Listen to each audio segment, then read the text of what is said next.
রব বলে আমি চাই না তোরা জাহান্নামে যা, আমি চাই আমার বান্দা সবাই জান্নাতের মধ্যে যাক। এত সুন্দর জান্নাত বানাইলাম কার জন্য যদি তোরাই না যাস? এত সুন্দর ফল ফলাতি, মিষ্টি ফল ফলাতি, স্বাদওয়ালা ফল ফলাতি রাখলাম কার জন্য যদি আমার বান্দারাই নাই খায়? আমি চাই তোরা যা।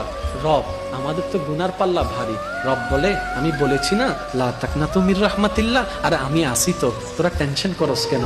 আমি আছি তো তোদের রহমান, এত ভাবস কেন? আমি আছি তো তোদের গাফফার, তোরা এত চিন্তা করিস কেন?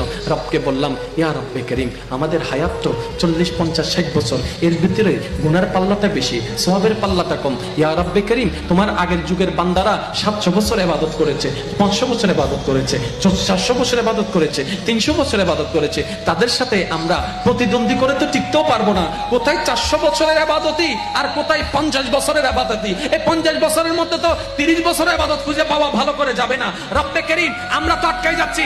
আল্লাহ পাক বলে তোরা আমার রাহমাতুল লিল আলামিনের উম্মত, তোদেরকে ছোট হতে দিব না। এবার রব্বে করিম দয়ার ব্যবস্থা করলেন, ইন্না আনজালনাহু ফি লাইলাতুল কদর ওয়া মা আদরাকা মা লাইলাতুল কদর, লাইলাতুল কদর খায়রুম মিন আলফি শাহর। আল্লাহ পাক বলেন তোদের জন্য এমন একটা রাত ব্যবস্থা করে দিলাম, সিজদা দিবি একটা, লেখা হবে 1000টা সিজদার সওয়াব।